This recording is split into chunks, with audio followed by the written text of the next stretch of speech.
Anda menentukan nasib bangsa ke depan. Kalimat-kalimat seperti ini begitu mudahnya kita temukan pada saat gelaran pesta demokrasi. Seperti di tempat saya berada saat ini di salah satu TPS di RW 8 Rungkut Mapan Barat, Kecamatan Gunung Anyar, Surabaya. Partisipasi masyarakat dalam memberikan suara ini selalu menarik bila dikaitkan dengan istilah golput atau golongan putih. Golongan putih selama ini dinilai sebagai kelompok masyarakat yang memilih netral, sama seperti filosofi warna putih atau menjadi tidak partisipan.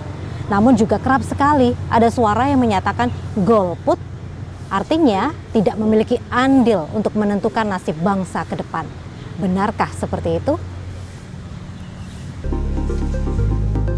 Golput atau golongan putih adalah istilah bagi orang yang tidak menggunakan hak pilihnya dalam pemilihan umum.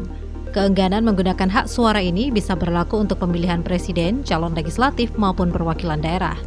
Jelang pemilihan umum 2024 yang tinggal sebentar lagi, istilah golput pun menyeruak.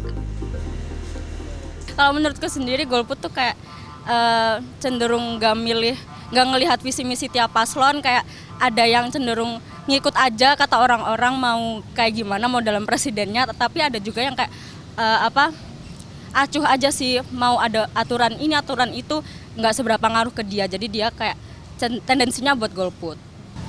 Mungkin dari orang-orangnya mungkin kurang meyakinkan atau apa dari ketiga calon tersebut mungkin, dan lebih milih untuk golput, tapi menurutku ya sayang. Soalnya kan ini juga demi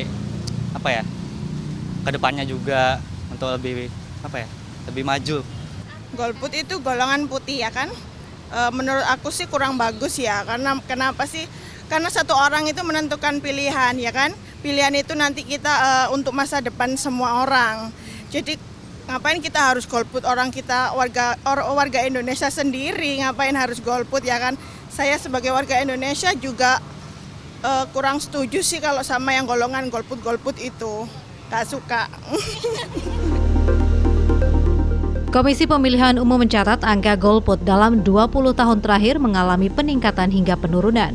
Tahun 2004 persentase golput mencapai 20,24%, sementara tahun 2009 naik menjadi 25,19%. Baru kemudian tahun 2014 turun menjadi 20,22%.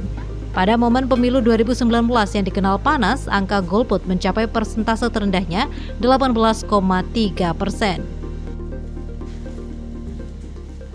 Ada juga bahwa sebenarnya faktor yang mempengaruhi adalah bagaimana khususnya para pemilih muda ini juga tidak terlalu intens pada isu-isu yang sifatnya politik berat seperti itu. Seperti pemilihan ini kan sebenarnya semuanya berkejaran pada isu menawarkan program gitu ya, berkejaran pada isu program, pada visi misi, sehingga bagi pemilih muda ini juga tidak terlalu banyak mempengaruhi bagaimana mereka untuk mendorong bisa memilih. Tentu ada strategi ketika harus khususnya adalah pemilih pemula.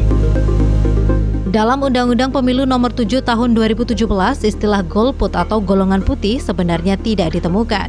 Namun perbuatan untuk mengajak orang lain untuk tidak menggunakan hak pilihnya dengan imbalan tertentu diancam pidana penjara paling lama 3 tahun dan denda paling banyak 36 juta rupiah.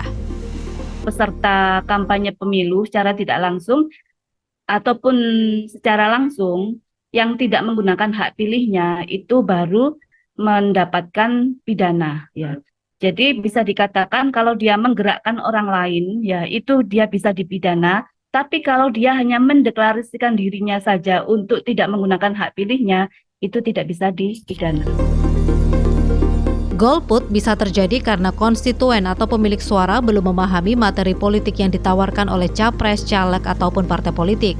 Misalnya visi, misi dan program yang ditawarkan kepada pemilik suara.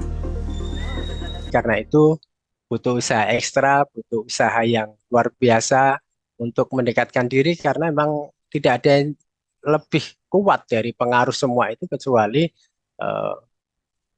bertepuk pundak dari voters itu, menyapa secara langsung pada voters itu, dan itu bukan pekerjaan yang mudah. Pilpres 2024 akan dilaksanakan pada 14 Februari 2024. KPU mencatat ada 204,8 juta daftar pemilih tetap atau jumlah pemilik suara. KPU menargetkan partisipasi masyarakat melebihi pemilu sebelumnya atau di atas 81%. Artinya, angka golput diharapkan di bawah 19%.